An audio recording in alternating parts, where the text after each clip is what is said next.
One page. Hello, everybody. Thank you. Hey, Pete.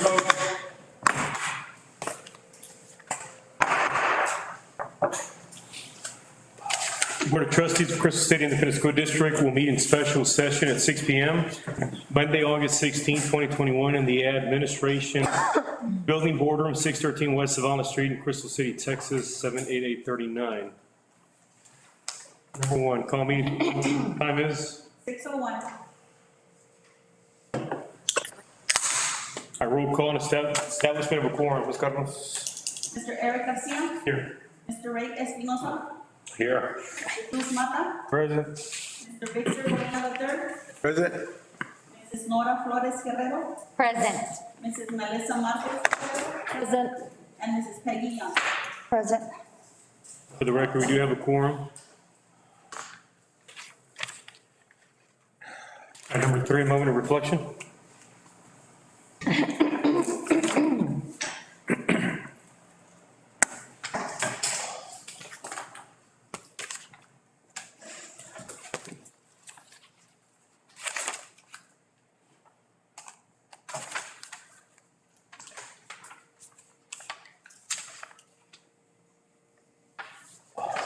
Yeah, let's do it.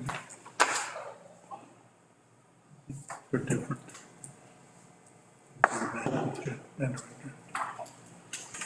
It's a salesman, he sells that product.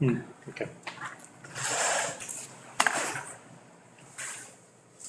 All right, number four, audience to patrons for agenda items. We do have some people here.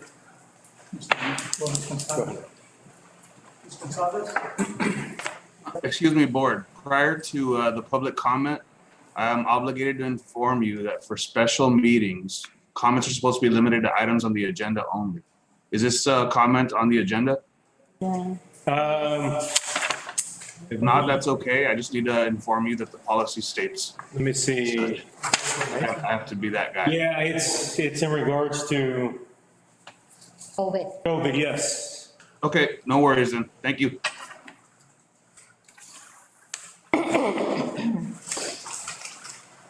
All right, ma'am. Good evening. Before you begin, let me read some stuff to you so you can be aware of it. All right, so this is obviously some of our protocols we have to provide to you guys. Anybody who wants to speak during public comment must sign up prior to the start, which you did. Each public comment speaker will be allowed a minimum of 5 minutes. If you need more, it'll be up to me to decide whether I give you more. To address the board, any public testimony speaker who is speaking to a translator will receive up to 10 minutes. Please keep your comments or criticisms civil and or courteous. Please also avoid using profanity and refrain from making personal attacks on others during the opportunity to speak. Last, we ask that you do not discuss students who are not your own child. Yelling inappropriate, uncivil, or discriminatory comments will not be permitted. In the event your comment in the judgment of the presiding officer, which is myself, constitutes a complaint or a charge against an employee or officer, it may be necessary for me to interrupt and ask you to stop and direct you to proceed with the school district's formal grievance process procedures or to have the item heard in executive session, depending on the nature of the complaints. Any questions? No, sir. Mr. Cruz is going to be my timekeeper. Ready? Ready? I'm ready. Go. Okay, good evening. I am here tonight, not only as a concerned citizen, but as a concerned mother and wife. I tune into your meetings almost all the time to see what measures CCISD is going to take to keep our students and staff safe from this Delta variant. To date, I've heard nothing in regards to the safety, which is why I felt compelled to be here tonight. I see the news every day, how superintendents from other districts around Texas are doing everything possible to keep their students and staff safe. I hope our district will do the same. I hope our district will do the same, especially for those that can't get vaccinated yet. My daughter is immune compromised, and my husband is going to chemo every Monday as he is battling stage 4 pancreatic cancer. He goes to chemo for extended life.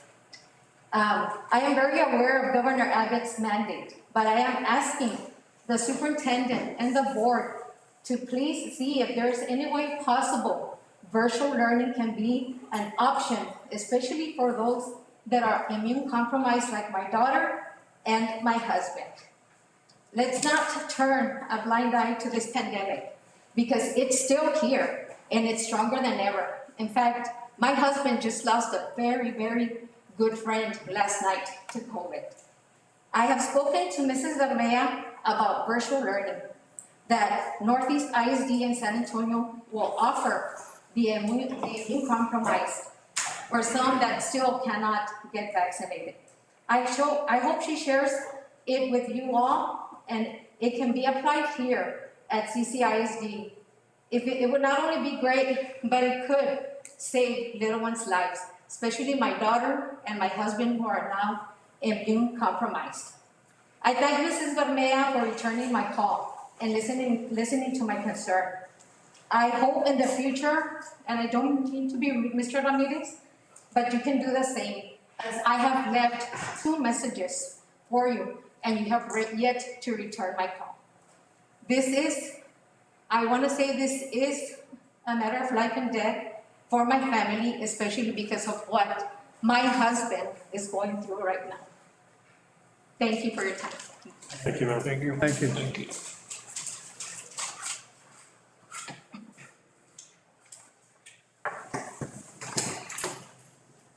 This, We have another one? we have a student who wants to discuss tickets, which is not on the agenda. But I'm gonna, because she is a student of CCISD, we'll allow to hear her. Was this under informational? Is it really? I mean, he can relate it to probably COVID and. Yeah, technically COVID connected to COVID because of the number of limitation. kids going into the, Yes, sir. so we can get him in and hear him.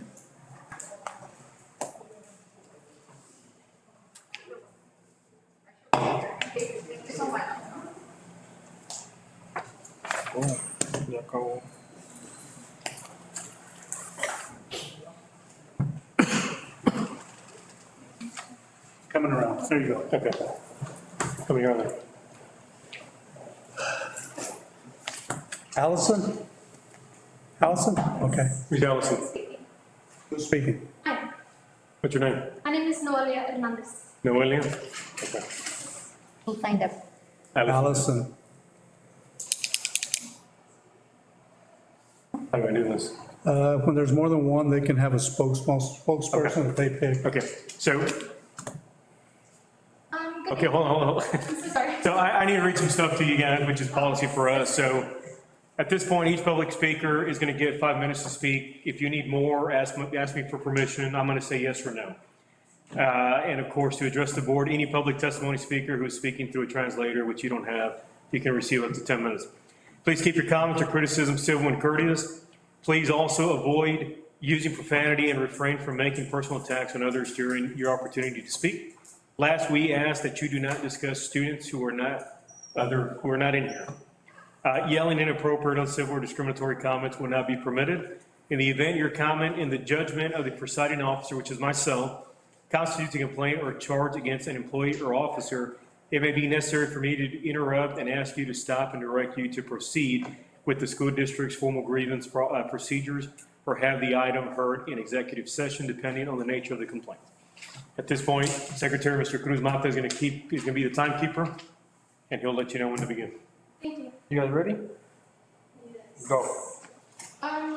Good evening, my name is Noelia Hernandez, and I was nominated to speak on behalf of the CrystalCity High School student body. Our issue today is that, yes, we are allowing four people to go to the games for the tickets. Two. Our issue is there are some people that do not have only two parents. For example, there are people that have step parents who have grandma and grandpa, and they really do indeed want to see the kids.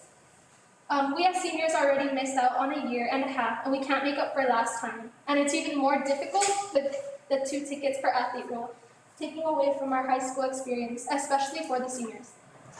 We don't feel that it is fair for our classmates or student body that aren't allowed in the games since it's their last year. I think the games in general, they're for the student body, they're for us to go see, because that's what we do. We love to cheer each other on. And on behalf of student body, we would like at least some sort of mandate, some sort of rule to allow the student body to be able to go inside the actual games. Not necessarily just football, but all the games across the board. I think that in general will definitely make our students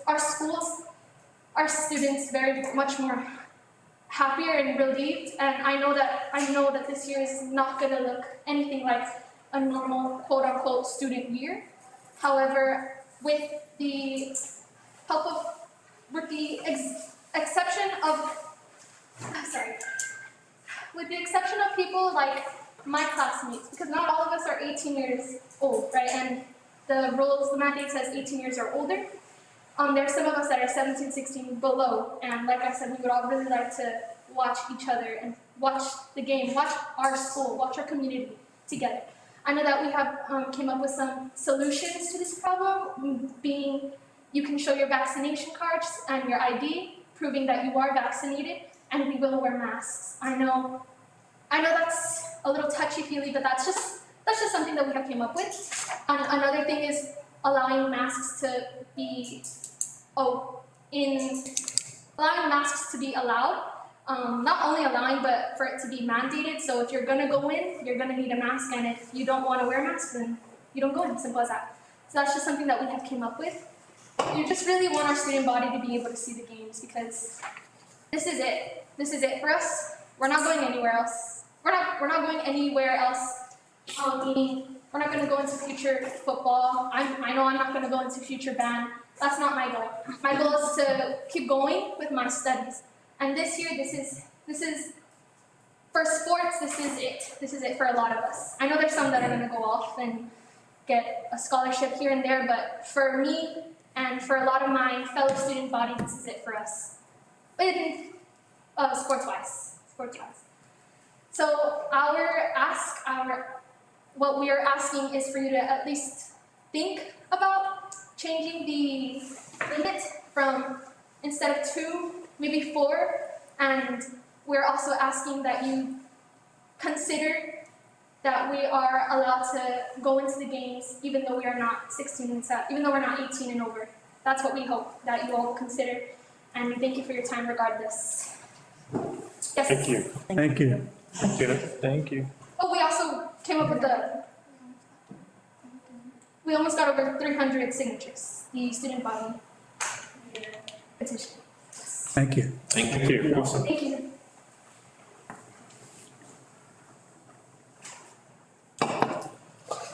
Mr. Posada?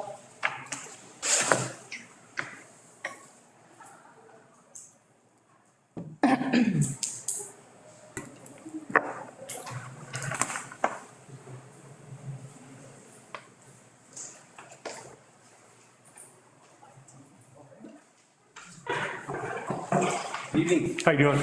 All right, before you begin, sir, at this point, we are going to allow you for 5-minute speech. If you need more, it'll be at my discretion. Please keep your comments or criticisms civil and courteous. Please also avoid using profanity and refrain from making personal attacks on others during the opportunity to speak. Last, we ask that you do not discuss students who are not your own child. Yelling, inappropriate, or uncivil or discriminatory comments will not be permitted. In the event your comment in the judgment of the presiding officer, myself, constitutes a complaint or charge against an employee or officer, it may be necessary for me to interrupt and ask you to stop and direct you to proceed with the school district's formal grievance procedures, or to have the item heard in executive session on the nature of the complaint. Any questions? All right, Mr. Cruz, Mata's gonna give you the time right here when you can start. You ready? Sir. Go ahead. All right, good evening, board. My name is Victor Posada. I'm the head band director currently at CrystalCity High School in ISD. I'm here today to ask for I believe it's an addition to instruments for our high school program. As we know, as the years go by, the instruments don't get any younger. They wear out. And right now we're at a point where a tuba has been played by the parent and possibly even their child. That gives us an idea of how long these instruments haven't been updated. And the amount of students, in a good way, it's a good problem, is we're lacking let's say tubas. We have 5 tuba players, but we only have 3 tubas. And what would usually happen, we would switch out, but with the current situation, I'm not going to allow that. I don't want anything spreading with the students. So I have presented Mr. Ramirez a proposal for an addition of instruments going from the entire end spectrum of instruments, saxes, percussion instruments. This is an addition that will greatly benefit the students and open up the literature for them to play. Because of the amount of the state of the instrument, they can only play so much of music. But now with these newer ones, these more updated instruments, they have a wider spectrum of a library to perform with. And we get rid of the sharing instruments, which is something I don't want to do with students, especially with the COVID situation right now. And, that's my case right there. All right. Thank you, sir. Thank you. Yes, sir.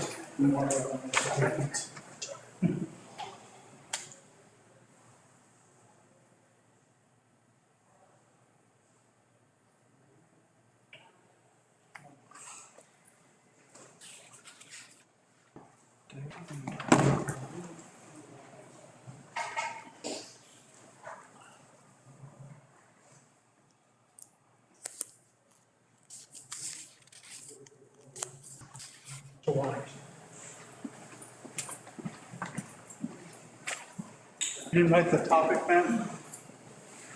You know what you want to speak about? Yes, it's just gonna be, items that were already discussed, the 2-ticket rule and the mandating of masks. Okay, we'll just click over the way to cover it all, okay? Okay?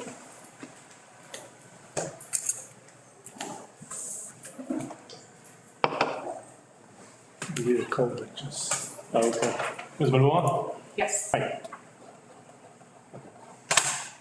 All right, ma'am. At this time, you'll be allowed 5 minutes. And please keep your comments or criticism civil and courteous. Please also avoid using profanity, refrain from making personal attacks on others during your opportunity to speak. Last, we ask that you do not discuss students who are not your own. Yelling inappropriate, uncivil, or discriminatory comments will not be permitted. In the event your comment in the judgment of the presiding officer or myself constitutes a complaint or charge against an employee or officer, it may be necessary for me to interrupt and ask you to stop and direct you to the procedure with with school district's formal grievance procedures, or have the item heard in executive session depending on the nature of the complaint. You understand? Yes, sir. Okay. Mr. Mata's gonna give you the 5 minute time and he'll let you begin. Ready? Yes. Go. Okay, so my concern is the mandating of the masks. I don't agree with it. Crystal City Independent School District, I'm not sure if everyone is aware, you cannot go above an executive order. Those that have concerns for whatever reason about their children, I believe, take ownership, be responsible.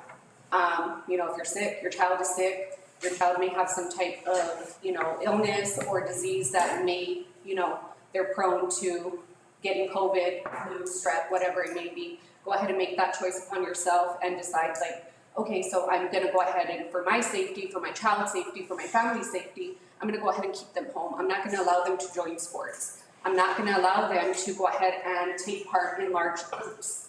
It's not fair for others, that have worked so hard and, their children have, despite everything through the COVID pandemic, have practiced and, stayed up late practicing their flute, lifting weights, so they can get to that level and show the community and everyone else that, Crystal City isn't just some small little rinky-dinky town like everybody likes to think. We're not the bottom of the barrel. We have great athletes, we have great students, we have lots of supporters. Some people are afraid to speak up in fear of retaliation. Oh, I can't say anything because I'm a teacher and, I'm gonna go ahead and, be marked for speaking out. And, so-and-so is gonna have a vendetta against me and, I'm fearful of losing my job and so forth. So, and the 2-ticket rule also, come on, we all been to the games. It is fun. Friday night lights, I mean, that's the highlight of the week sometimes. If we limit the students to 2 tickets per player, we're gonna lose out on revenue. We're gonna lose out on opportunity to go ahead and make money for the community. People are gonna come here, they're gonna fuel up. The band booster club, the athletic booster club, they're gonna go ahead and lose out on funds for the students. Not for the parents or anybody else, but for the students. So they can benefit themselves, so they can better themselves. But that's really much all I have to say. I don't know how much more time I have. Time? No, you're 2 minutes. Okay. 2.5. But yes, I would really like for y'all to go ahead and just reconsider that. We don't want the games to be dull and boring. Like I said, you know, take it upon yourself, be responsible. You know, you're sick, stay home. You have fever, stay home. You know, we have the other guys' sports show. Let's go ahead and donate to them so they can make it to all the games and every single event, and, you know, possibly branch out and have others so we can have, you know, other guys' sports show broadcasting, not just football, but the volleyball girls that are going to be playing, you know, sometimes at the same time as the football players. But that's all I have. Thank you guys for your time. Thank you, appreciate it. We have one more, Carl Hazlett.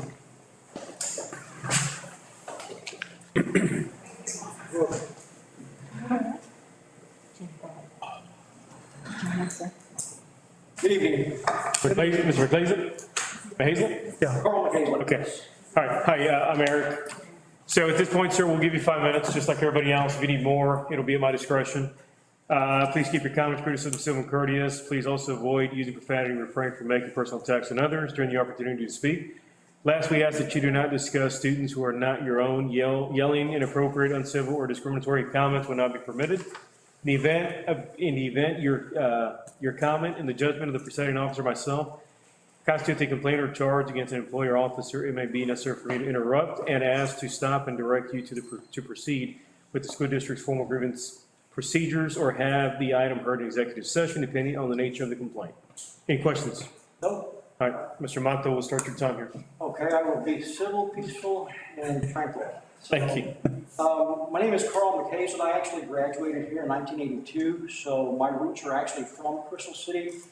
My parents were Martha and John McCain, and so there's still some McCain's here left. I took off military and I guess never came back, but I'm out and about still. But the reason I came here this evening is because, not only because I'm from here, I just want to let you all know, as everybody knows, we've been listening to the news on a daily basis. This COVID thing is going out of hand.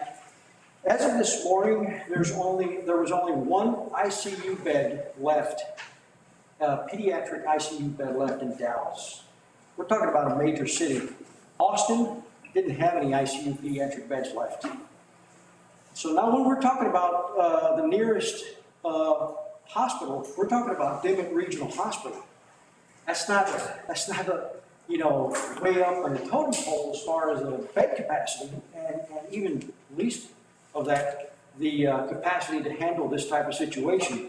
All of these people either die there or they have to be flown out and given their last rites. So what I'm here to talk about is CASPER. It's this technology. CASPER is continuous air and surface pathogen reduction. This technology actually came out by a NASA engineer just a few years ago. It was implemented in the space station for NASA to protect all the astronauts up there with the air that they breathe. So when they discovered that that was very successful, they brought that to the healthcare environment, and then it went from healthcare to other indoor environments to increase the quality of the air that we all breathe. You have your other manufacturers out there, like your Carriers or your Lennox and all your big HVAC companies out there. This didn't evolve from HVAC, this evolved from NASA. So when you're talking about looking at the technology, there's a lot of third-party studies out there, and there's a lot of comparisons. So I want to make sure that before the board selects a solution for COVID, we have a proven solution that has third-party, more than third-party lab studies over a year old. CVS pharmacies, which there's thousands of them nationwide, did a little over a year of studies, and they concluded out of all the competition out there, there was a criteria that they put together, and Casper was the selected one. So now we're installing them in all the CVS CVS pharmacies. You've got the University of Michigan, Texas A&M, UCLA, and all these major. So this, actually, the marketing on this is in its infancy. So it's like, wow, I never heard about that. Well, because it just came out, and it went from NASA to healthcare, and it was just like a niche. Well, now they've actually produced this to where we can put it in the ducts and cover all the hospital, all the square footage of healthcare, of schools, buildings. There's even units that look like, and we were going to bring one, but we didn't have time. But it's like looks like a small space heater. You can even put that in, and it covers 1,500 square feet. There's ducts. There's ones that go mounted inside the ducts that covers 5,000 square feet. We actually came and we did set a proposal together. Spoke with Ms. Irene Melendez and turned in the proposal. But we just wanted to make sure that when you're talking and when you're looking at the technologies, make sure that you're comparing apples to apples, because there's companies out there that say, yes. Yeah, 1 minute, sir. Yes, we're able to do that. We're able to do that. Well, there's a lot of these that have a byproduct, which is called ozone. Ozone is not good to breathe, so it's detrimental to our kids. And there's other effects out there, carbon dioxide increased levels. But I just urge the board, before you make a selection, do your due diligence and compare and investigate carefully before you purchase a solution. Appreciate the board's time, and y'all have a great evening. Thank you. Thank you.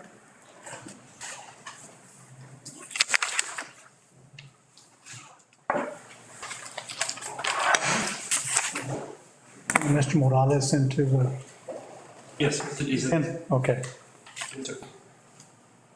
At this time, we'll continue with action items number 5A, discussion, action to approve resolution extending emergency paid sick leave and emergency family medical leave for district employees during the 2021-2022 school year. Mr. Ramirez. I'd like to recognize our attorney, Mr. Pedro Morales, to speak to this item. Good evening, board. Would you like me to introduce the resolution, Mr. Ramirez? Yes, sir, please. Okay, so what this resolution is doing is, when the coronavirus first impacted the United States, there were laws that were enacted and rules that were changed regarding the Family First Coronavirus Response Act. And what that did is it extended temporary leave benefits and emergency paid leave benefits to employees of governmental entities such as a school district. And upon the expiration of that particular leave from the US government, school districts took it upon themselves to go ahead and extend this leave to their employees in case there were employees that were afflicted by or otherwise infected by the coronavirus. So school districts have the option to go ahead and extend that leave once again into the new school year. In the event any employees of the district are found to be either infected or affected by the coronavirus pandemic, they can take leave benefits from the school district, including up to 12 weeks of emergency family medical leave, or let me see exactly what it says, or 80 hours of emergency paid sick leave. So what this resolution would do is extend that particular leave to district employees once again for the fall semester of the school year only. And then the board can revisit this particular resolution the next semester into 2022 to decide if they want to extend it anymore. So this is only till December? Only for the fall. Only for the fall. We don't know what to expect, and Right. should it not be something that's needed, we can discuss and look at it in the spring and discontinue. And the particular resolution that's in the agenda allows for the board to choose either the fall semester or the entire school year. And based on your decision, I can quickly make the amendment to the resolution and email it to the district for signature by the board. So Ramirez, this money, we're getting it from the feds, the state, or local, or? It's not monies that are available like the time before, but we would carve out a little bit of ESSER money for it. So we can use the ESSER. We could use the ESSER money.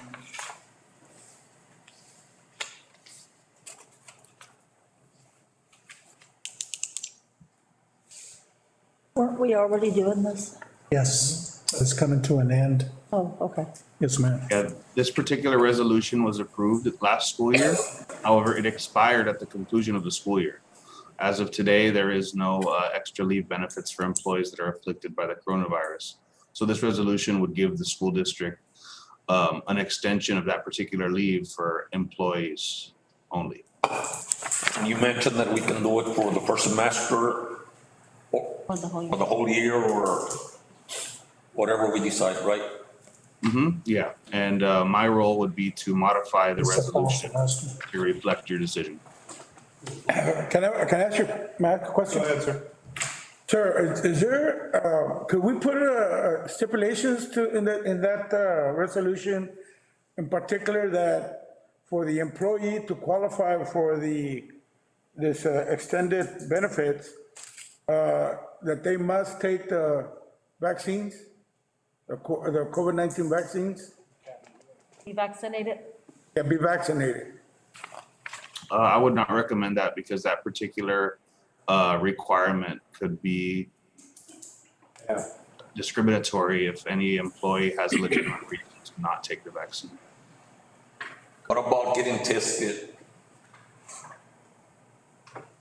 Getting tested, that is something that's allowable. However, you cannot require anyone to be vaccinated. That's how you determine they have COVID, right? Well, with some people just say I have it, or someone in the family. One of our protocols that we do there at the college is we do the 10 days, and after the 10 days, if you want to come back, of course, you cannot have a fever within 3 days without any medication. If you want to come back sooner, you have to have at least 2 negative tests of COVID. But we can't mandate vaccination. You can't do that. So on the negatives, the two negatives that the junior college. The 2 negatives, you can come back. You can No, come but back. my question in hand is, do they have to provide you with the documentation, or it's just their word? No, they have to provide documentation. Same for us, same for us. We can't We're provide the practicing. negatives. They're allowed to do so. Practicing. We will not be doing the rapid response, like a lot of school districts are purchasing the test, and the nurses are checking the teachers, and if they're negative, they can stay. If they're not, they go home. Yes, ma'am, we're gonna be doing the rapid testing with information item that's here in your packet, with a TA-approved vendor for Now that. that we have an RN? Now that we have an RN, she started today, and we have that program going. So signed how do it. we go about getting these kits, How do we go about the one? kits for testing? It's through this agreement with a TEA vendor I got you. for that. Rafael, And then we're gonna have, Mr. Mata. we're gonna have telemedicine also, so But we also took a lot of precautions. We bought air scrubbers for all the classrooms. We also have, we bought a certain chemical that you can spray on furniture and stuff like that, that'll last up to about a year. Anything that falls, any germ that falls on it, it'll kill the germ. Things like that. We've taken extra precaution as far as, Question for Mr. Mata. Mr. Mata, in the 2 negative, what's the time span? The time, They recommend after the 7 days, because usually it takes about 3 to 7 days to get. No, I think he's asking is how far apart are those two negatives have to be? Oh, that's 3 days? So like day 7 and day 10, is that what you're saying? That's why they just say, after the 10 days, Even the 14, we're also doing the 14. So, Gentleman's name? Mr. Morales, if we pick the option to pay these days up to the end of the semester, and it doesn't look like this COVID thing is turning around, can we revisit it in the new semester? Of course. At this time, I think that Mr. Ramirez is proposing for this resolution to only last through the fall semester. And it's not all paid leave. It's 80 hours of paid leave. And then the rest of the leave is FMLA leave. Okay. But one of the things that I'm worried about, I mean, are they gonna take advantage, you know, that was happening a lot at our campus. What I'm worried about is, The reason why you can't just depend on a test is because this resolution is also going to apply if a child is sick. So if an employee has a sick child with COVID-19, they may not test positive, but they may still qualify for this particular resolution. okay, that would be. But we need some kind of proof, right? Do we test the child? but he was already. I missed the question, I'm sorry. So if the child is positive, do they need to provide proof of that? Yeah. Mr. Morales, you said that it doesn't have to, if the child gets ill with anything, this thing would extend to, COVID only. Mm-hmm. It says for a qualifying reason related to a public health emergency, if they are unable to work or telework to care for a minor child if the child or the place of the child care has been closed due to COVID-19. So there's a few angles to it. However, when it comes to requesting information, as long as you're not requesting any confidential medical information or information that could be considered in violation of the ADA or the GINA, then it would be okay. So, I mean, a simple test result, that's understandable. You just can't go any further than test results. Because it has to be COVID related in either case, right? Correct. sir, the reason I brought it up about mandating that the employees be vaccinated is because it's not a new thing. We already went through it 1 year. We know that this COVID is for real. So it's not like last year. Okay? So if we're, being that there's already a precedent for it, that we could be allowed to do such a stipulation. But some people can't get vaccinated for whatever reason. Well, I mean, I'm sure they're gonna provide some kind of documentation to that fact. And they're going into their privacy. Well, if you would like, you could put this item aside and review the requirements in further detail and put it back on the agenda in the future if you're not comfortable with it. I would recommend that we approve your recommendation and then we can research it more. If we can add something down the road or what, or for the second semester. Yeah, And we don't approve it, we're not gonna have anything in place. Yeah, I had a comment. Although, you know, we test or don't or whatever, I mean, a test, it can be a false negative. Okay? I mean, we've heard of false negatives before. It'll take you 1, 2. I mean, we know how it works. I mean, if it's in the household, somebody's gonna have it. 8 days later, somebody else is gonna have it. 7 days. I mean, it can happen. That's how it works. And I feel that if, okay, a teacher in her home or somebody in her home is sick or you know, they get tested, they're negative, they come to work, and then a few days later, they're positive. I mean, it happens. And guess what? You can have both vaccinations and still end up in the ICU with coronavirus. There's 87 of them in the hospital with my husband. And they've all had both vaccines. And I told the doctor, I'm like, so what's the good of it? And he said, I can't tell you. The board can also reserve the right to, you know, rescind or modify this particular resolution after you approve it. And if that's the case, if you find a reason to change it, you can do so by putting it back on the agenda. I think at this point, we just need to approve it, like Mr. Espinosa said, just the fact that school does start next Monday. And just have it on the back burner for now. But it's gonna be in for the year 2021. It's gonna be, no, well, it'll be till December for this semester. Could do it all year, I mean. And then we, What expiration date would you like? on, In December.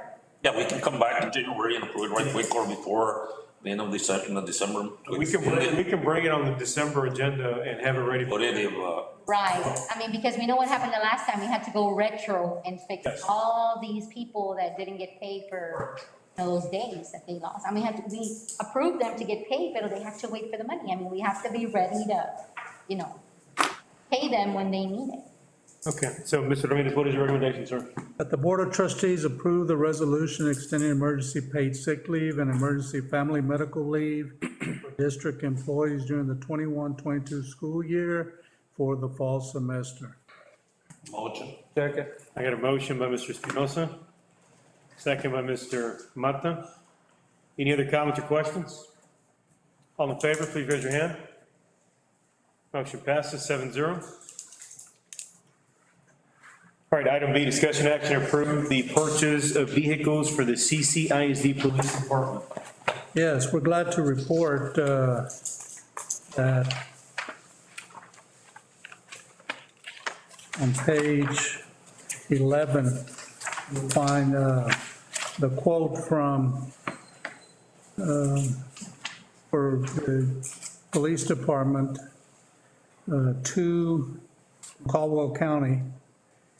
LS package, turbo 4-cylinder, 6-speed, cloth, buckets, et cetera there,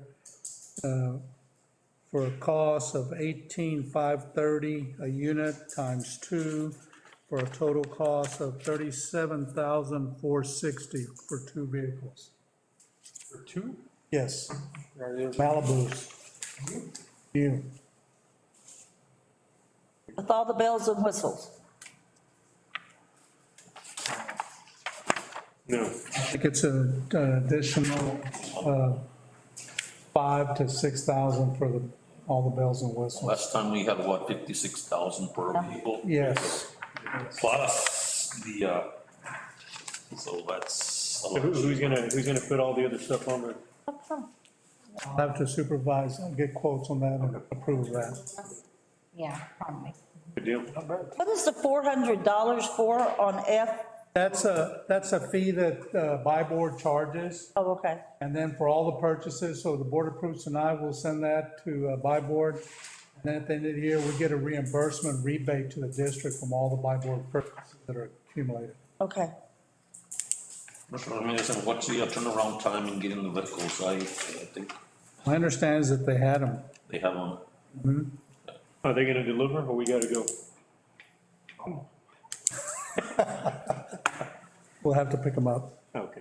Sir, are these police vehicles? I mean, I know they may not have the lights and stuff, but there are vehicles manufactured for police service, or are they just regular vehicles? I think they're just regular vehicles.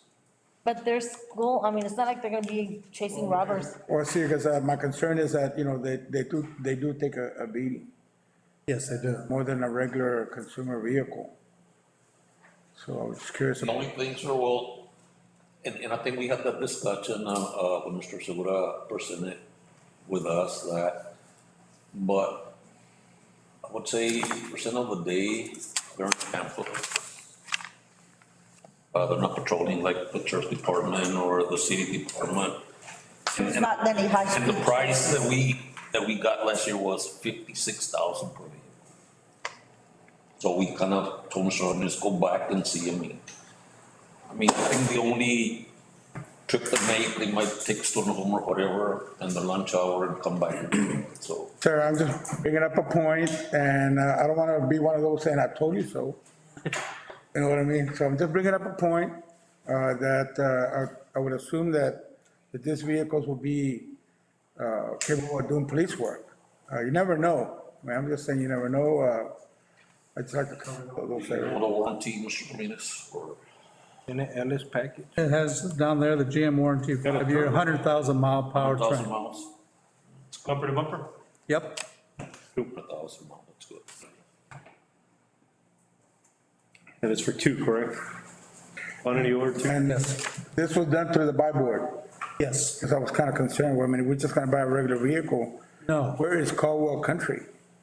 It's over there by, it's College Station, isn't it? for College Station. Yes. Who would need to go so far get regular vehicles. These are the buy board different. I understand, it's one of the, Because that's where our sheriff's department here actually gets them, along with the city PD. okay, so, Yeah, it's known for that. Caldwell is known for that. all right, that's good to know. Your recommendation, sir? That the Board of Trustees approve the purchase of vehicles for Crystal City ISD Police Department as presented. Motion. Second. Got a motion by Mr. Mata, second by Mr. Espinosa. Any comments or questions? All in favor, please raise your hand. Motion passes 7-0. All right, letter C, discussion action to approve the purchase of band instruments for CCISD. I think it's not any secret, there's no easy way to buy new instruments. We've not invested in a while. And these are getting to be, whether not repairable, or if they are, they don't have the range that the instrument should play. How quickly can Mr. Posada give them? If you look at the quotes that are back there, you'll see that they have High School Music service with these, Next week. this stuff in stock. It is in stock? Right. About 20 years since they've got uniforms, band instruments. I don't know when the last time they bought. Some are longer. But like he said, they would share instruments. You can't do that anymore. We can't do that either. This is, in San Can we have our band director here, or did he go practice? Is he practicing right now?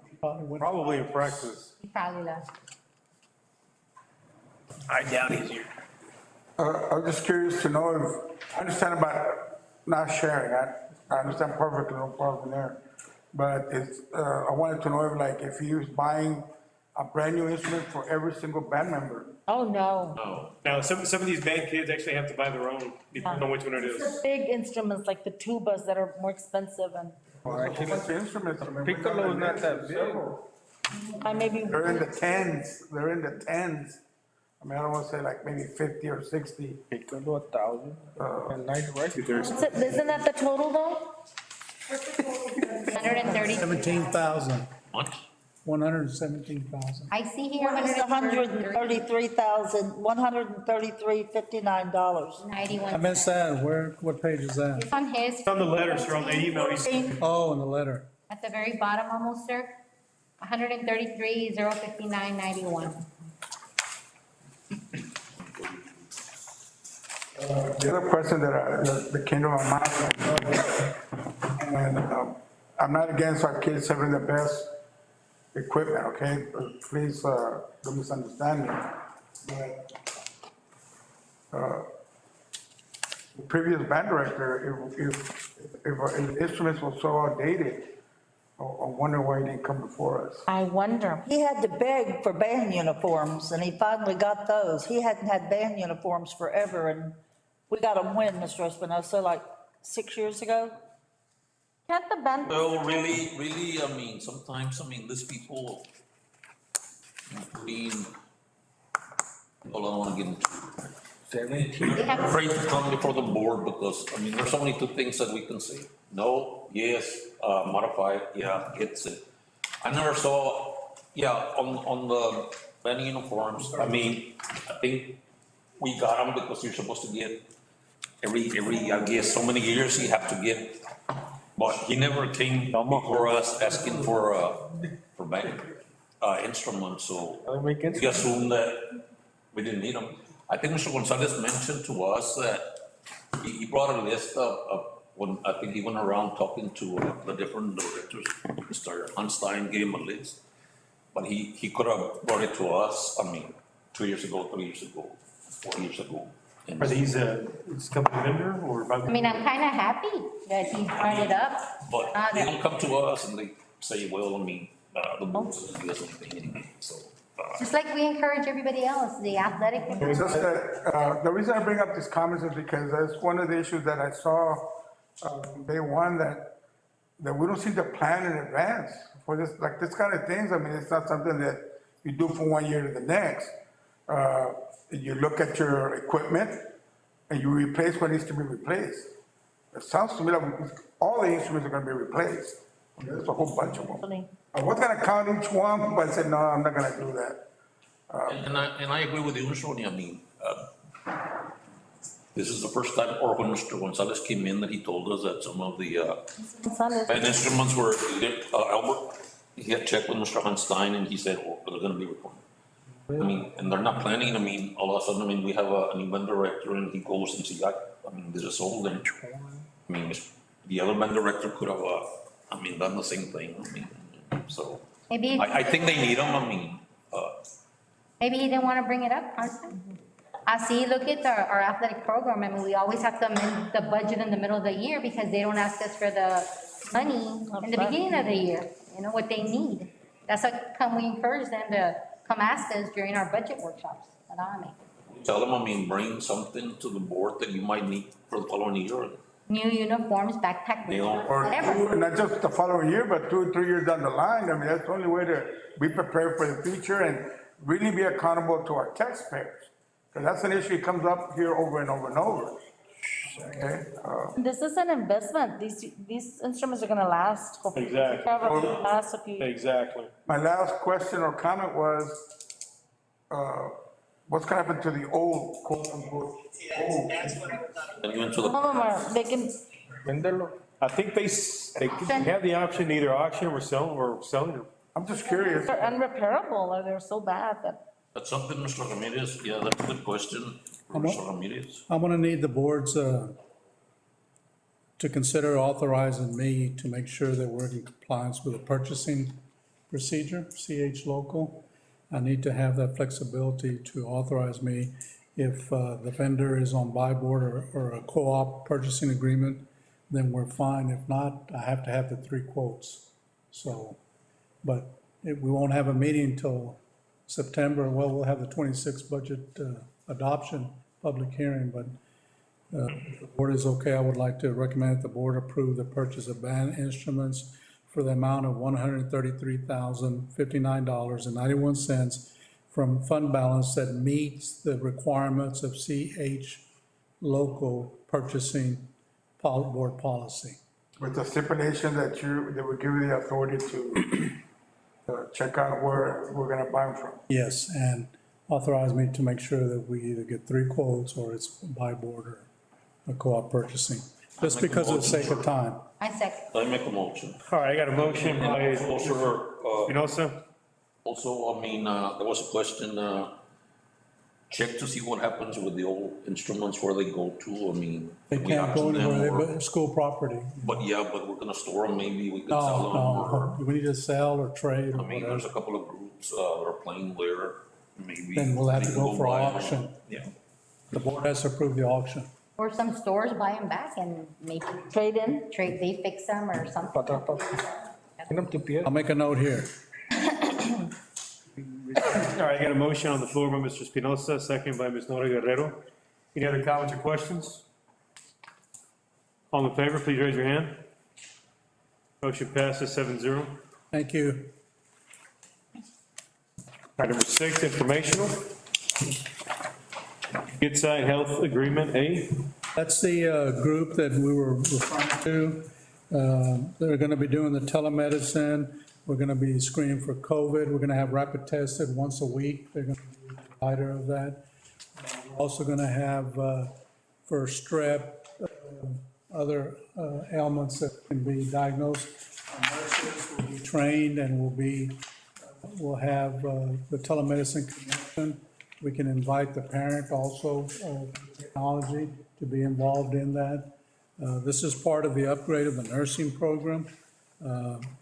It also takes the insurance or the Medicaid.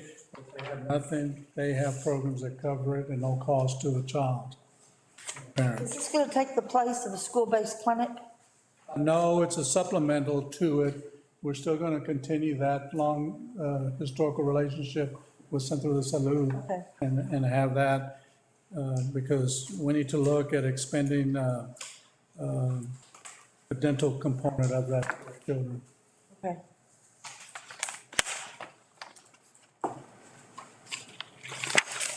All right, B, sir, COVID-19 reopening protocols. B is a communication about the opening of school, the strategy about our internal processes, cabinet daily and principal weekly meetings, the teacher resource page, employee portal for internal communications, the TEA guidelines, our COVID-19 safety plan, and the direction of Jesse Wajardo, our TEA public health guidance, required actions, it tells you if somebody tests confirmed cases that have been in the school, about masks.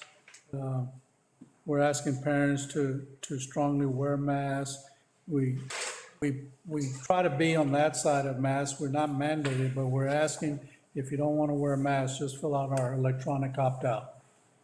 And they have that choice to practice their choice of what they want to do. It is, we're in no man's land right now with what's going on with the governor's executive order. It's been back and forth in the courts.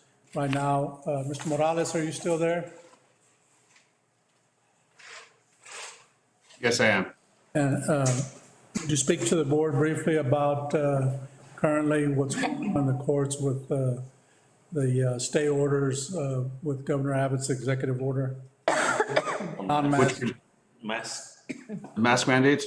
Yes, I sir. thought this was a discussion we're gonna have in closed session. Okay. But we're just going over this little flyer. We can wait till then and come back to it. I mean, specifically, if you want me to just tell you the most recent. Yeah. Okay, well, school districts all over the state have been mandating masks, and there has been pushback from the governor and the attorney general, basically saying that school districts do not have the authority to mandate masks because the governor has issued a ruling against mandating masks. Okay, however, there was at first the Supreme Court ruled against a restraining order against the governor's wishes, and then just recently a San Antonio court ruled that the mask mandate shall remain in effect in San Antonio. However, the ultimate decision has not been made because the Supreme Court of Texas will make that decision, and the litigation is still pending. That's pretty much an update of where we are with that. Sure. On page. I have a question on the COVID protocol, and I mean, and it's going back to, there's a lot of parents that are asking about the, what you decided on the UIO participation. I mean, I don't know, I mean, on the game that we had, last Friday. The scrimmage, Parents there, I mean, can we come up with something on a game by game, or is that the decision that we're gonna take? I mean, everybody else seems to be playing. Carrizo played in the league, everybody was here. I mean, and I checked around, Divine, everything. I mean, can we kind of put something together that, I mean, there's many people that want to attend, and I think they were taking that away from them. Parents first, and other people that want. I mean, I don't know, we could count the number of seats that we have in the stadium. Maybe put the, on the visitor sides, only one section, the visitors, and the other ones for Crystal City people that want to go. Maybe sit the band by the goal post, as some districts are doing, and use that. Not open the concession stands. I mean, something where we can allow, I mean, I don't know if that's just my. Anna, can you bring me that letter we did today? I don't know, I mean. Yes, we do. We've been meeting and we've been adjusting. We have where we increased more tickets per athlete, per cheerleader, per dance, all the participating entities. We met today with the PD and the people on duty, and we have separate entrances that weren't used for the scrimmage, and that should keep the two crowds separate. But we're only doing it for parents or relative of kids who are playing or the band or whatever. What about other people that don't go? Yeah, well, I there's, mean, can you look at how many seats we have in the stadium? And then if you give per football player, I mean, maybe that's gonna be 100 and we still have 200 left somewhere. I don't know, I mean, this is the way I feel. I mean, I've been getting a lot of calls and everything, but I mean, the majority of the board feels, Well, And a lot- I see your point, because you gotta take into consideration the football players, the band, the cheerleaders, the dance team. For the most part, some even can say that, hey, the wives of the football, the coaches itself. the board Ourselves, members. yeah, ourselves as board. So I know the numbers are gonna be up there, I just don't know where. And then tonight you heard from the student body. You know?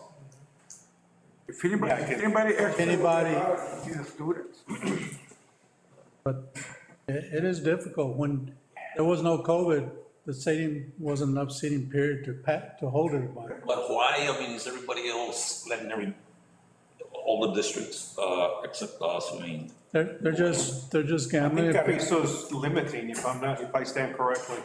well, Yeah, I talked to the AD and so far, no. I talked to the AD from Hondo and Divine, they said no. They're gonna take it on a game by game. I think that's a choice that, Maybe they haven't lost 5 community members in the last. In a week. They have, I mean, Uvalde has, 347 cases, we only have 97. Carrizo has 237. Hace uno. see, and when we go to volleyball inside the gym, there's no way I can accommodate all that. No. I can barely accommodate what we have on this paper for volleyball. And we're using the old gym because it has separate bleachers. The new gym has them all on one side. So these are things that we take into consideration. Football, we're a little better because we're wide open the outside. But some communities are just, there's no mask order, there's like no COVID, and it's wide open. I won't say no to that, they are. If the board wants to take, along with the superintendent, that responsibility, remember that from there it goes to the homes, it goes back where there's children. They may not have children, but they go visit the family or whatever. We can't control every aspect, we're just trying to limit as much as possible this exposure. And the more people you have there, and the more you accommodate to fill that, based on what Mr. Espinosa is saying, let's get a count, we can do that. We can see how much more room we have. But this coming game is with CC Wind. Can you imagine what they're gonna bring? It's Uvalde this week Or already. the first home game? Following, No, I'm saying when it comes to Crystal, Uvalde's gonna be out of town.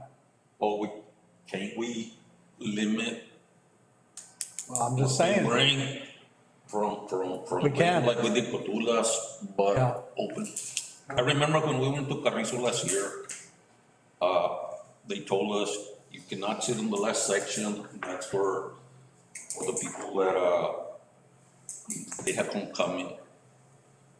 And so we all sat on one side, Crystal City, and all that space there was never filled by anybody.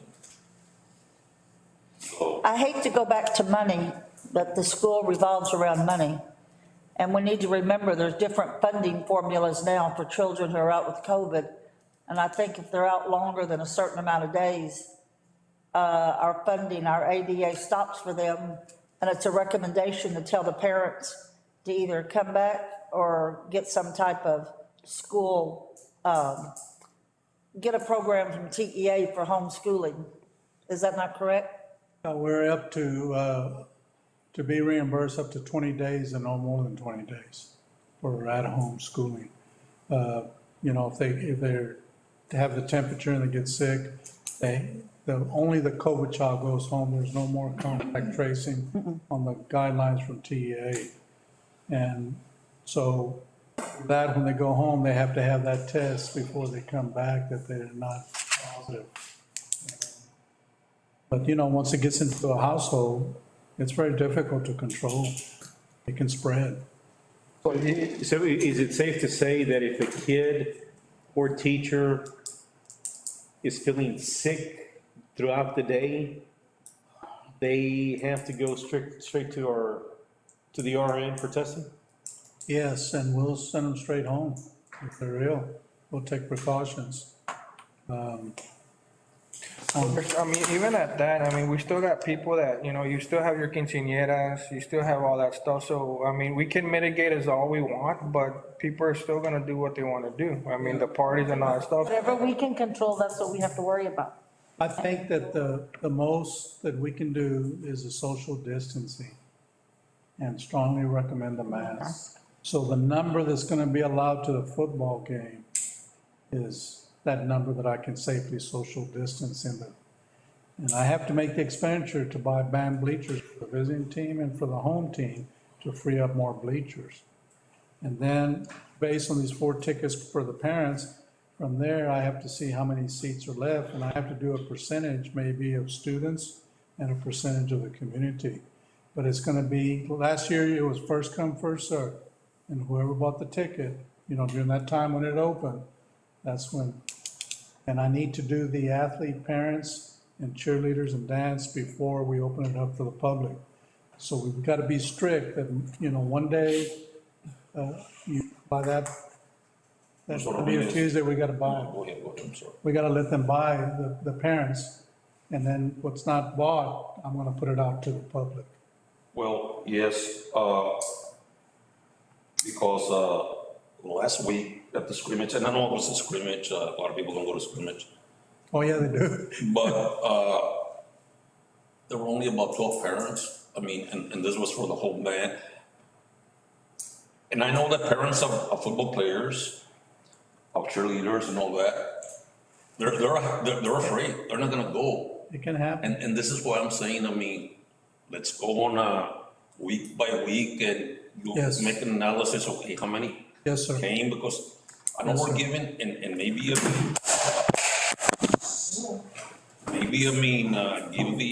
the parents of the children, like A deadline. a deadline. You buy it by this time.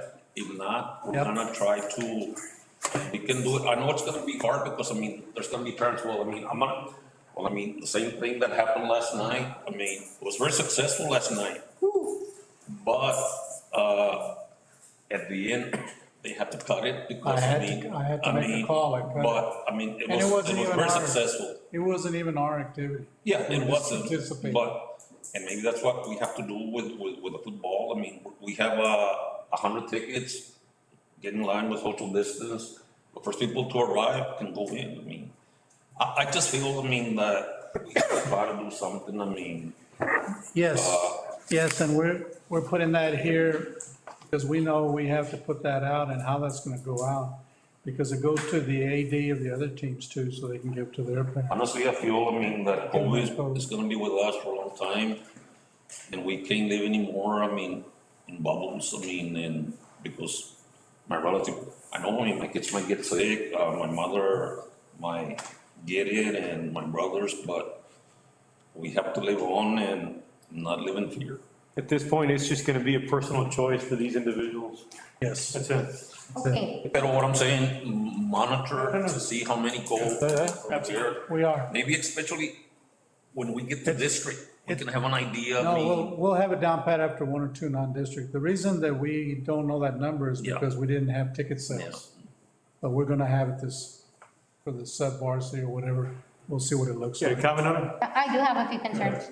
Okay, so we're talking about sports. What about the classroom? Mrs. Gonzalez had a very good point with her husband and her daughter. I'm sure she's not the only one in our district that's worried about, their health. Are you gonna look into like North Side ISD in San Antonio? Can we get them a classroom, isolate them? What are we gonna offer those parents? We have that already up. We've been working with administrators and here in the cabinet and the central office. We're having smaller classes. We're careful about how rotation is going to be. There's going to be a one-way rotation. There's going to be the social distancing. There's going to be the mask provided. There's going to be the sanitizing. There's going to be the temperature checking. There's going to be the rapid testing every Monday. There's going to be the telemedicine. On page 34, you'll see there about the Good Side Health, what I was explaining to you about how it works to provide our districts that kind of support for And the school med kit that includes for over-the-counter medications, point of care, rapid testing, for COVID-19, strep and flu, all supplies, medical resources. We have a memo that went out with the reorganization of the nurses, putting the RN at Lorenzo de Zavala, moving the Lorenzo de Zavala LVN to high school, moving the CNA that was at high school to BJ, and then leaving the fly and CCH and AEC the same from the high school. So we're having breakfast in the classroom, lunch in the classroom, unless they have a detailed plan on how, and the space. So Zavala has a big cafeteria, we can accommodate it. What is a small one? High school, we don't know yet. We have to have those plans, and so that's what we want to get out to the parents, that we're active. We have also this big document here that's been on the website about the transitions on page 35, about the meals, about the transportation protocols. There's only going to be one to a seat, and they're going to be staggered. We also have vaccination clinics on page 36, August the 18th, August the 23rd, August the 25th, September the 14th. It doesn't do anything for the 12 and under that the vaccine's not available. We've been looking at Casper that Mr. Maheza talked to you about. He's made a proposal, and he's modified it twice. We're looking about the money for that, and that's cost close to $1 million to cover all the schools. So our strategy is probably to identify those students that don't have vaccination, 12 and under, which would be sixth grade down. We would do the sixth grade wing at the high. We would do Benito Juarez, Dr. Tomas Rivera, and Lorenzo de Zavala. So we've been working hard for a week and a half, 2 weeks on all this. We've been seeing it come and develop. And then the sport issue is another one that came up. People are gathering. We're trying to move at warp speed, and I think those are good comments that the board has made, and we'll take those and we'll work to adjust as soon as we have a first live game. Mr. Ramirez, I think what Norma mentioned about what Maya told her, I saw somewhere I read that the state is allowing that for a virtual learning, so look into that. I mean. No, they're not funding it, but we don't have to have funding to do the right thing. Yeah. And so I wrote down here, because we've already been talking and we're already developing the virtual learning. But it has to be for the fragile. It cannot be for somebody who just doesn't want to come. Option, yeah. They have to come to school if you're healthy. The ones that aren't, I know it's a fear out there. Parents are scared too, even if their child is healthy. You have brave ones and scared ones. But they need to wear the mask. They need to tell their children, take the precautions. But we're well down the line on that. So we have added extra teachers at different grade levels to get those class sizes down. Separate them. Luckily, we have the rooms to expand. And now we're looking at an elementary and secondary virtual teacher, because you can't do both jobs. It is time consuming and it kills you as a teacher. I know, because I did that all last year. It wore me out. But I did it. But creating in technology and teaching, you have like 2 loads of students. You have more than a normal 120 student load. For secondary, I'm talking about. Elementary, it's 22 to 1. But we are on top of those, and it's just selling and communicating what we're doing more to the parents. So they know that we're not sitting idle. I invited Ms. Gonzalez to come back tomorrow morning. She did. I called twice. She's the one that got me started to think about out of the box on all this, because there are different types of students, different needs. Mr. Rita, so you said that, like in the past, we've had teachers that the kids go over there for math and science, then they leave that classroom and go back. Are you cutting that out and everybody's self-contained? We're trying to keep that minimal. In some cases, depends on the grade level, we might have the teacher rotate. But if not, we're gonna not have a bell rung and everybody comes and floods the hall. There has to be a systematic way of fewer class to have movement. And this is for 12 and under, kids 12 and under. This is for everybody. Everybody, okay. Yeah, we're looking at all the campuses. It looks Sir. different. Okay, so you did talk about, you're gonna, the district is gonna provide masks, hand sanitizer, whatever they need for their classrooms to keep them clean. Correct. Okay, and the masks, they're gonna be available to students too? Yes, Everything? yes. Temperature Staff and checks? students. So we're doing the temperature check still Yes. at the beginning? Yes. And we're gonna, to continue to refine and get better because some things are gonna come up. Of course. We I mean, of course, like, pray to God it will be good. One last question, sir, and that's it for me. On this letter here for football, that pertain to junior high also? There's not- Yes, we had Robert Alvarado here So, and we had the high school reps. four tickets. also. Yes, Has the guidelines changed with UIL for sports? I'm just gonna mention that. Okay. In my mind. What was that? The DEC committee with UIL guidelines, the DEC committee is a district executive committee made up of superintendents of the districts that belong to that district. And so, you know, we haven't had a fall meeting. We belong to two different districts. For football, That's terrible. you know, that's a different district. Everything else, that's another district. So because I sent this letter to all the superintendents, this one here. And right away, this is a UIL deck meeting decision. Well, we need to get the meeting. Who's the chair? We're not the chair of football. Football is divine. Then I think I am the chair for the other sports. I'm not sure. So I've sent this out and Anna and I are working to send out, see if we can get together this week as superintendents for volleyball and all the other non-football sports. Okay. We will put them together for our volleyball. We have It's right here at the bottom of the page. a lot of volleyball. Contempt to the budget. Okay. All I right, know it's hard and confusing because there's plans and forms and readjustments, so we're gonna have to put the date on the bottom, the week of. Sorry, I was talking about cross country. We have a big cross country. Yeah, cross-country too, yeah. Meet here on Yeah, that. and we have team tennis. It starts in the fall. all right. Go on. Moving on, I guess the letter regarding the athletic band events is this one here you mentioned? Yes, sir. Okay. One. All right, D, district nurses memo. That's the one we went over. That's the one we went over as well. Okay. And the ones that are getting reassigned. Page have 30. already been reassigned. Yes, page 39. That's the They've been memo. informed and everything. Yes, sir. All right, 7, budget workshop. Right. You have a separate handout at your side. The workshop. So you'll see the public notice, discuss the budget and proposed tax rate for 6 PM on August the 26th. And on the third page, if you look on the top right-hand corner, you see a handwritten number. It'll say 3 on the top right-hand corner. That's the page I'm on. After the first 2 pages. So on page 3, you'll see the calculation of the state. This is a summary of finance from TEA.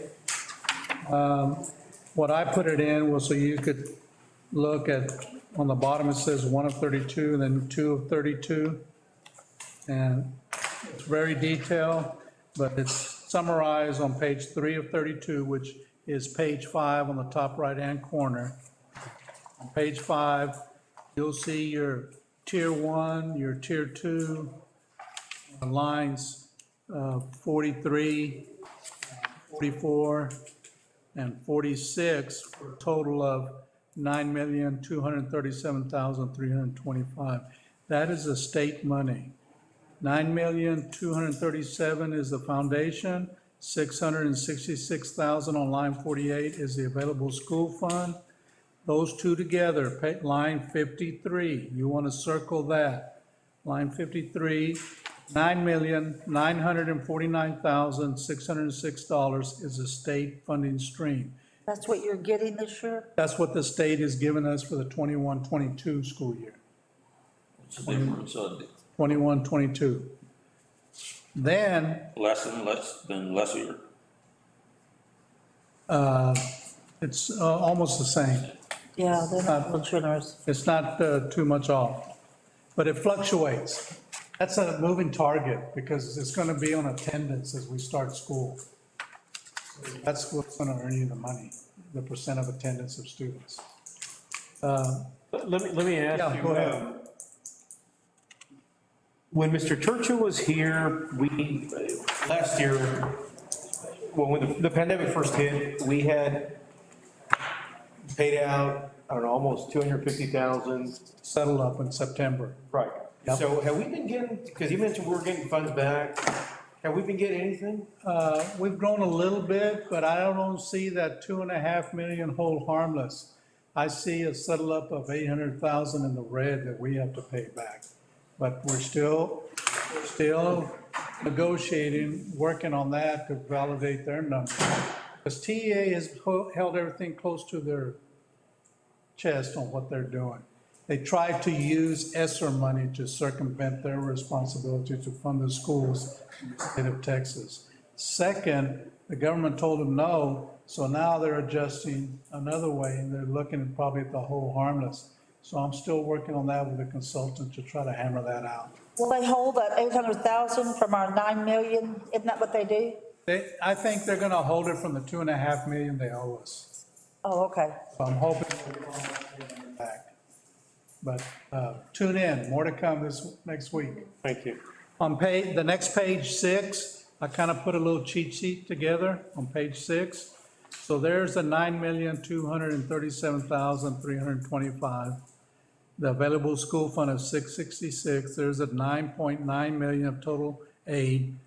And the recap of funds, the general budget, I added number 1, which is appeal number 1 next to the 9,949,606. Number 2 is on the top right, the local revenue. That's your other funding stream by the tax rate. It's the same M&O rate of 0.92229 multiplied times the certified values. Today, we know that's the property values that fell from the 1.3 billion. So locally, M&O, you'll get $8,182,354.16. You add 1 and 2 together, your whole local budget is $18,131,960 at the very bottom left. That is the number that we have in funding. So how much do we have to have for our 3 months reserve?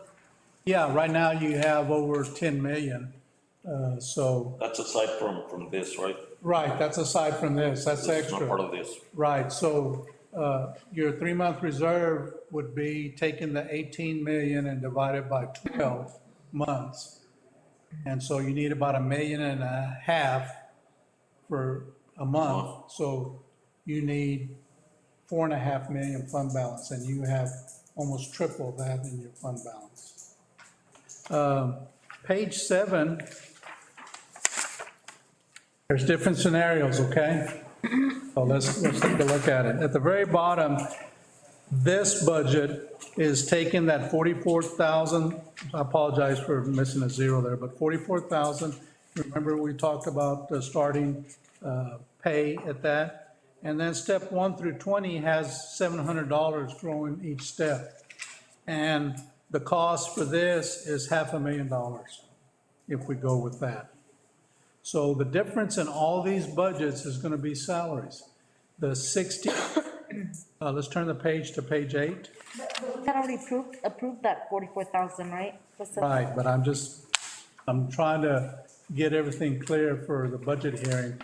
It's going to be the final scenario that the board likes. And then on page 8, you see that same budget, but it's broken down by function. So you can see the amount of money in instruction, that's 6 million, 5,614,905 is salaries. And you have 62 through 66, that first amount, 1,037,706 is contracted services, supplies, travel, equipment. And you can look at each of those functions and see the breakdown of salaries and object code 62 through 66. The whole amount is 13,902,647.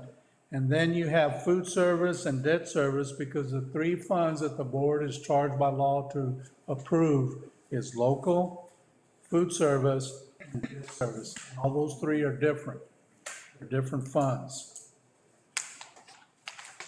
So you got 1,378,944 for food service, and debt service, $3,752,621. Now, page 9 is scenario B.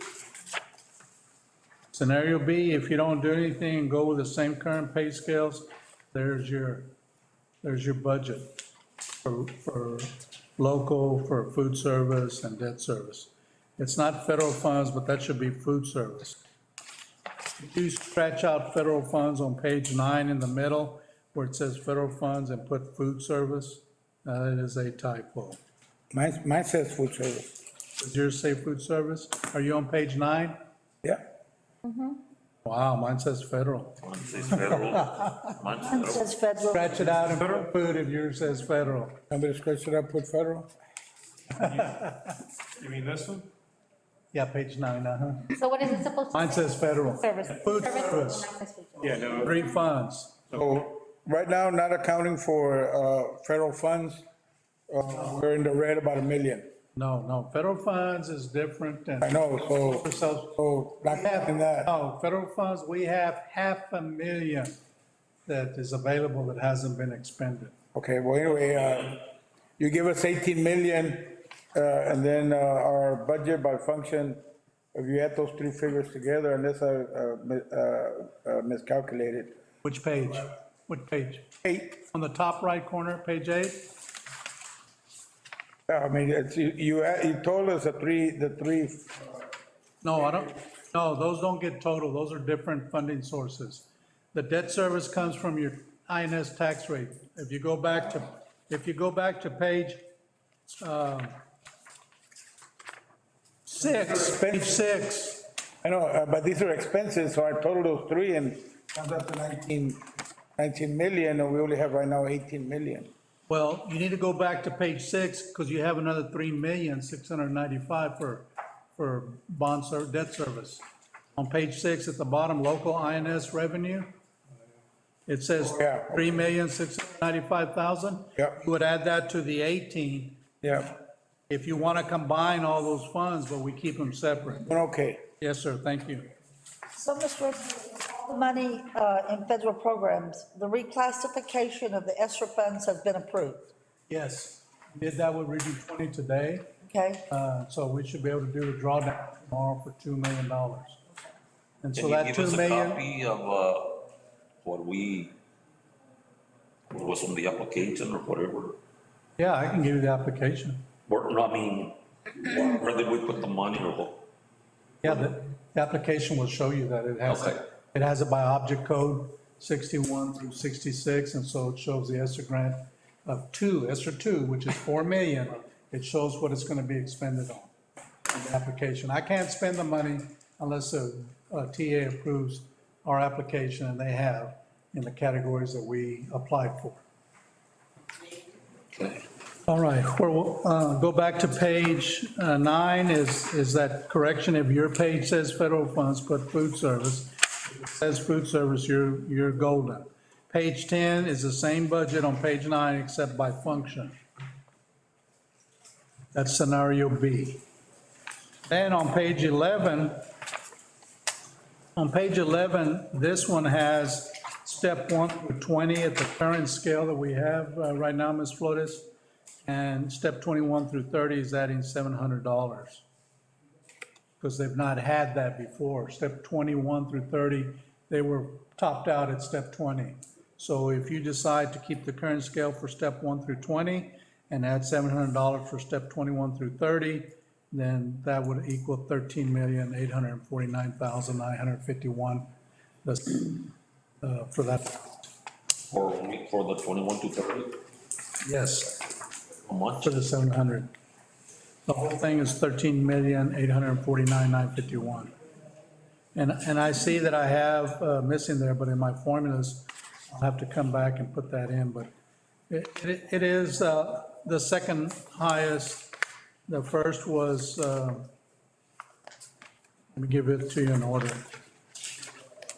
The highest was scenario A, which starts on page 7, $13,902,647.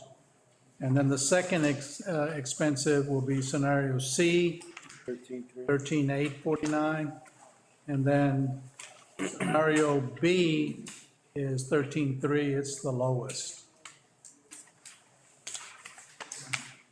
I'm more than glad to listen to the board and that I'll crunch the numbers tomorrow and I'll get it out to you tomorrow. But you had three different, I was trying to have three different plans on how that paid. Which did you say was the highest? Scenario A? Hey, yes, ma'am. That's page what? That's Page page seven. 7, sorry. 7? Yes, sir. That's scenario 8? Mr. Ramirez, on Yes, sir. scenario A, it's only the 1 through 20, and then after the 20, that's it. It stops. It stays there, but remember you gave him $5,000. Yeah, everybody that was at 20 frozen for like the last 30 years. Yeah, yeah. So if. And you move the starting pay to 44. So, and I talk about this a little bit because it's a little deceiving. So if you move your starting pay from 40,000 to 44,000, and you add $700 to each step for 1 through 20, and you put it beside this year's 2021 pay scale, understand that there are some jumps there, There's some what? some increases. Yeah. Increases vary. And I can send you that tomorrow. I can send it to you. So since this is a budget workshop, are we going to talk about the salaries that Ms. Guerrero requested that we got in our email? Yeah, it got sent to y'all. We can, this one here, Well, I guess, hold on, but any more questions on on the budget. ABC scenario? So, who's getting the 5,000? Teachers. That were frozen to 20 years and up. This past year, they were step 21 through whatever. What about our full-time librarian?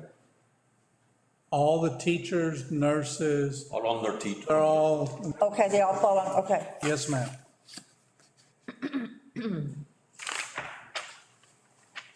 So again, So, 7 was what? 8? Hey, And page, Page 8, page 9 was B, and then 11 is C, scenario C. okay, so after step 20, anybody that's 21 and over isn't getting the $700? in this model, but it could be added. We have 3 to pick from. Yeah, we don't have to stick to those. Mix them or tell me whatever, and I'll work on it. Right now, A is the most expensive, and which is the second most expensive? C, C, C is most. and B is the cheapest. Which one do you think, Mr. Ramirez? Which one would you like to? I like the A. And I think you're buying 1 year to look at your 21 to 30. Because you're getting them 5,000. And And then next year, what would they get? they're getting more than 5,000. You gave them the 5,000 as a board under my recommendation. But when I move the salary scale from this year to start at 44 and add 700, when you get to 20, that's going to be a different number. They're entitled to that, whatever that is, whatever that difference in pay is. Plus the 5,000. Do we have anybody that's gonna be falling in year 21 or year 20? It's current? I mean, how are those gonna work out with those? I would have to look. Okay. We do have some. We have 23, 24. I'm talking about somebody that's gonna There's a few. fall into the 20-year range, this coming year, or 21-year range, Oh. coming year. Yeah, that's what we're asking. Mr. Ramirez, so on, C or B? Which one is B? You pull it apart. Turn the page, so I have it together. D is page 9, sir. Page 9. Page 7 and 8 are No, A. no, because in mine, page 9. Use these numbers up here in the top. Yeah, but 7, page 9, it doesn't have that. okay, This thing. 7 and 8. And then 9 is Yeah, I have this. 7. Gonna retire? Okay, 9 is this one. Okay. 5 grand. 9 and 10. Okay, Should have retired. Oh, I was only thinking about that, is it, we do retro? had a comment still. Yes, ma'am. Okay, on your scenario C, Yes. I still feel, we Let me look. can't say we didn't lose any teachers this year, Mr. Ramirez, we lost a lot. A lot of them went because they were, either gonna make more money, or they needed change, or whatever reasons they had. 40,000 starting pay is not gonna attract anybody here. That's why A has 44. Yeah, Right. that's why I asked him what he recommends, obviously it's A, which is the more attractive one. And if you want to put 44 on page 11 for scenario C, then I have to go crunch that to see what that will cost. Is that what you're asking me? Basically, Okay, because you're getting that in A, you're getting the 44,000 for starting pay for teacher fresh out of college. And but then we're capping. that's, because that starting point is 44 and not 40, you add 700 to that, it's 44,700. Another 700, as you go down the line, you're gonna see, because somebody who was at 40 last year in the beginning, and now they moved to step 1, they're gonna go from 40 to 44,700. But Not opposed to it, I'm just explaining that. Well, what if, like some of these people, some of these teachers haven't missed a step? Are we taking that into consideration? Missed a step. Like, every step, every year they get something. They haven't missed out a step. The only people that have lost a step is a 20 and above. No, there's been some where there's 2 steps at the same for a while, here and there. TASB's model kind of has it spread out in there on the scale. See, that's Right. what I mean. We need to take a look at each and every one of them.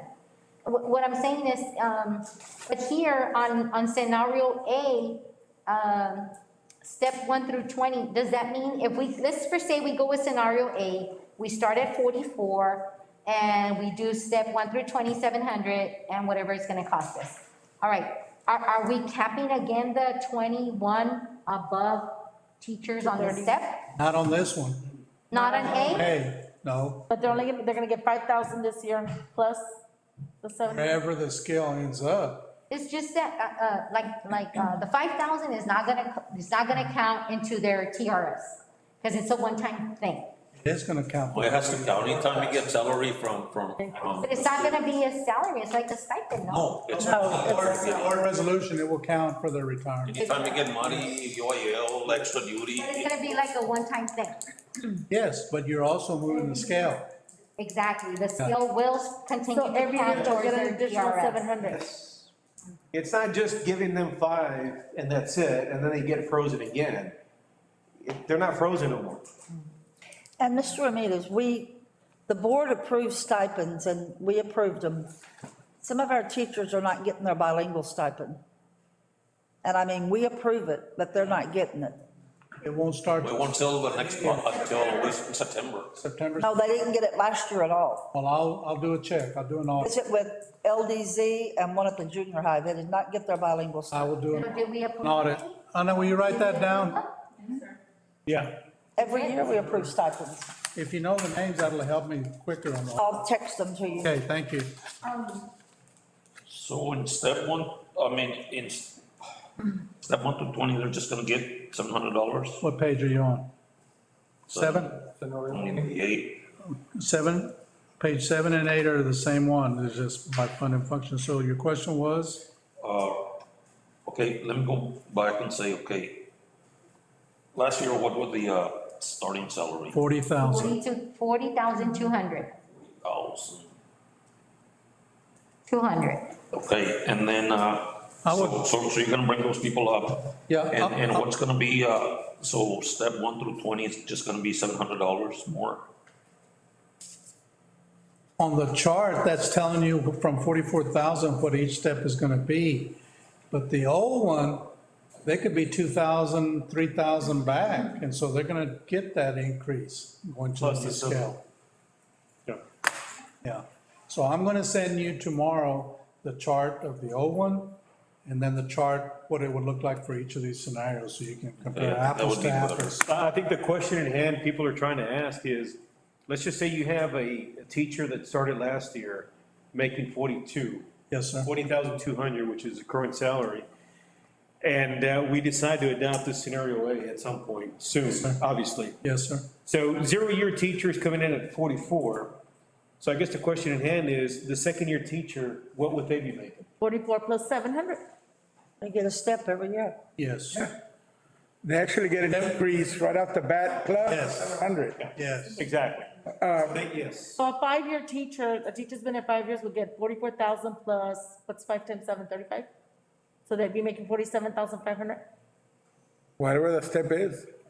if that's a 5-year teacher. The only thing I would recommend is that we don't, that step increase 700, that we take it all the way. We don't stop at step 20.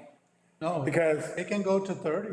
I know, I mean, simply because I know we're gonna give teachers $5,000, but that's to sort of like a little bit make up for past injustice. Right, But I don't see why we should penalize them now. because they are gonna get more. When you get to that step 20 with us adding 700 from 44,000, it's gonna give them another. A high anywhere from salary. $4,000 to $6,000, $7,000. Mr. Ramirez, let me, I'm okay with it. That's what, that's Mr. gonna give Ramirez, let them. me ask you this question, No, 22. with that, I mean,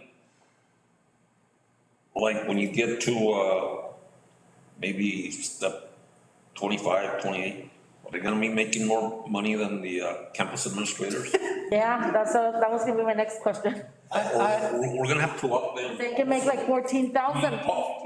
That's a Central natural- office, we can work on something, but, That's a natural process always that happens. well, but then we're gonna have Everybody, administration. if some join, Right.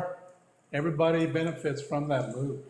Guys, so we got it. Freeze them, you can freeze Is them it, here. is it possible to lower the step salary?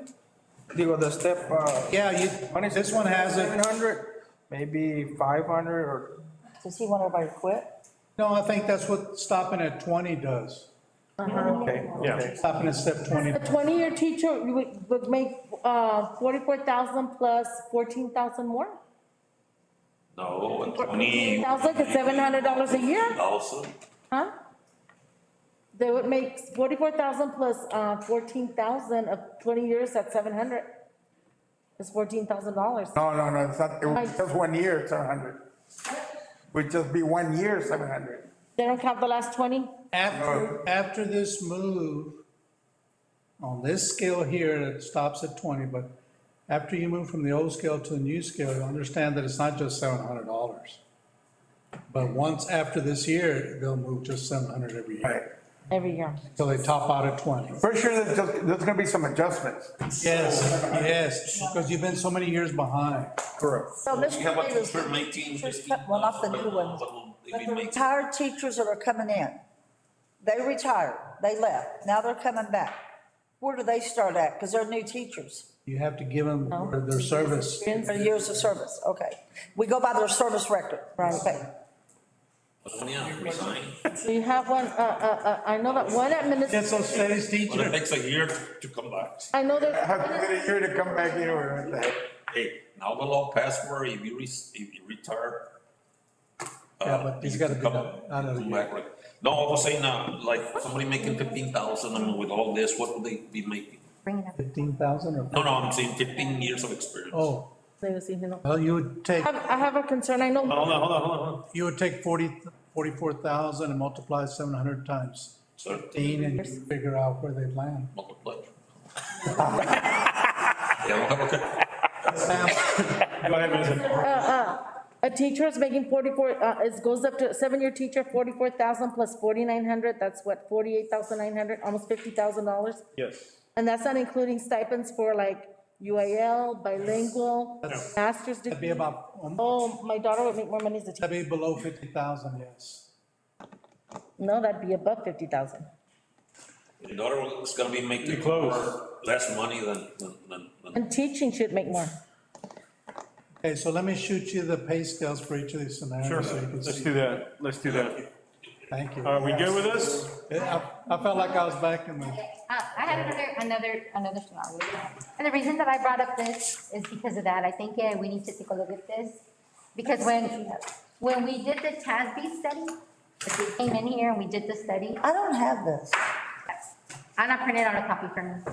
Yeah, I got it I have in a email, question right? about that. I got it I in. have a real good question about that. Yeah, that one is, I don't have one either, but that's okay. Where's federal programs? Did you get a copy? Here.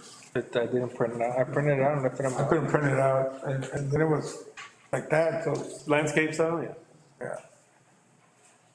I don't know how she got that meteoric rise, because we had given her a stipend, and then I guess she got so much Back to for, 20, but Me? a second retirement, she really, worked for The number on it. Retired again. she cut her salary in half.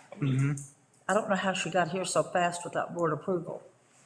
Whatever Dr. Gonzalez did at that time was before I got here, but Was I'll look without into board it. approval. I'll look into it. Okay, well, these are yours. You can keep that. Oh, I have thank you. extra copies. Yes, ma'am. Back to that TASB study. Look, and everybody works hard in the district, administrators, whatever. But we know that the heart and soul of the district is the teachers. We are nobody without the teachers, and our teachers, it's evident that they have been underpaid for years. I mean, we're just trying to even out the playing field in the state of Texas. That's all we're trying to do. We're so far behind. I mean, we are way behind. Yeah, what? I don't.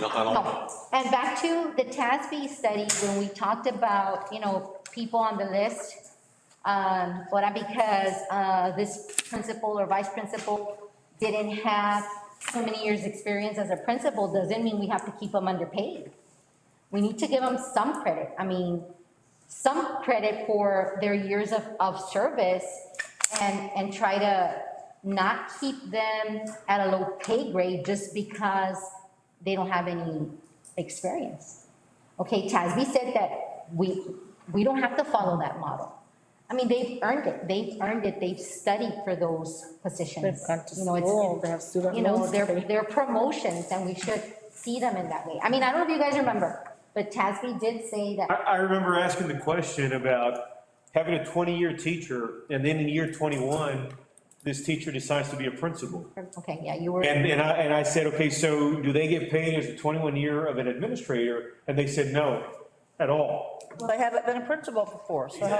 Exactly. But what- So, but the question in hand is, okay, so what is the proper payment for somebody who's been teaching for 20 years, and in year 21, they decided to be a principal, or an assistant principal for that matter? And I recall them saying, giving them a raise between 3 to 5% based on their salary. Yeah, so basically, we're gonna have different pay scales for each category. You're gonna be all over the place, yeah. Yeah, because I mean, Yeah. if you're not gonna honor the 21 years or whatever, I mean, it's better being in the classroom than a principal. The other Or- thing I wanna point out is that sometimes we don't look at, we can say, well, I mean, the principal is making so much money more than a teacher. You have to remember that the principals and some of the administrators work year round. The teachers only work, I mean, 187? yeah, I mean, we have to look at their working 3 more months than the teacher, and that's where we have to have them also, I mean, up, because, I mean, they're here the whole summer, I mean. Yes.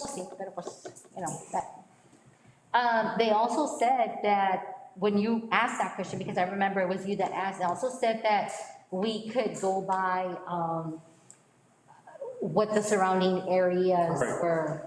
were paying. I mean, for us to be competitive, So it's, yeah, obviously. you know? I mean, We obviously, this district hasn't been, which is the reason we're sitting here with this, trying to get more money for them. And Teachers left it, right? that's what A is trying to do. Yeah, I think scenario A is actually a really good deal. I mean, if somebody's been 15 years, like you mentioned, times 7. It's gonna take time. We went how many years without paying our teachers nothing, and now all of a sudden, it doesn't happen overnight. We gotta build up revenue and put it in our teachers and not everything else. It's gonna get done regardless. I've been here 5 years, Mr. Ramirez, and like, this is like a really big deal for me. Because when I got here, they told me, Nora, it's not gonna happen overnight, it's gonna take time, it's gonna take time. Well, I think the time is now, especially after that study TASB did for us. I mean, it really Yeah, this opened is, our eyes. We could have fixed this a year ago, but the previous administrator didn't give it to us. He kind of hindered it No opportunity. about a month, and that's because you asked him for it. And that's why we made a mistake hiring him. Because last minute, we had to just approve it. Yeah. Scenario A is quicker for equity than the TASB model. And everything goes towards CRS. So Mr. Ramirez, Everything. including, your, So, Mr. Ramirez, the ESSER money was approved, reclassification. that's including your administrators that are high up there? Oh, I have the teachers, and then I have, I want to come back with the hourly. I want to, the lower paid personnel. So Peggy, what were you gonna say? Okay, so we've been approved for our reclassification, for our raises, our buses, everything. So next year we start again. Okay, but we start next year. So next year we could give more money to the teachers. Correct. If all of our other revenues Correct. balance out. Because remember, it was costing, for just that scenario A, 500,000. You're getting 2 million reclassified this year, 2021, into fund balance, 2 million. And 21, 22, you're getting another 2 million. So you can carry these raises for 4 or 5 years. And we have the ESSER for the next 2-3 years? 2 years. Mr. Ramirez, and I know you said, I'm gonna bring the paraprofessionals. They have been in the same boat as the teachers. Right now, if we have a paraprofessional that retires with 30-year experience based on the formula, they're gonna be getting a check of $1,000 a month. What are they gonna do with $1,000 a month? We also need to give them, and I've been saying after a raise for them, también se han quedado atrás. So look at something that's good. If you give them $1 an hour, you're looking at $160 a month or $1,600 a year added to that. Well, you give us what your recommendation. Okay, I sure will. Yeah, pero these people, they've been getting something. I mean, we raised the Yeah. salaries of the bus drivers. But what about the teacher rate? We haven't given them anything. The only thing we've given them is I have the last 5 years what the board's given, so. we gave the bus drivers, but los teacher rate no le hemos dado nada. But the teachers, everything falls on the teachers. Pues sí, pero these people still have to eat también. Can you eat with We're not your saying- rent and your insurance with $1,000 a month? All right, moving on. Thank you. Thank y'all. So, sure, so for sure tomorrow, we're gonna see, because I've been wanting to see see the numbers, how it looks like, You'll get it tomorrow. the comparison. Yeah, you'll get it tomorrow. All right, 8, closed session. The board will hold a closed session as authorized under the Texas Government Code 551.074 of the Open Meeting Act. Time is 4. 11:50.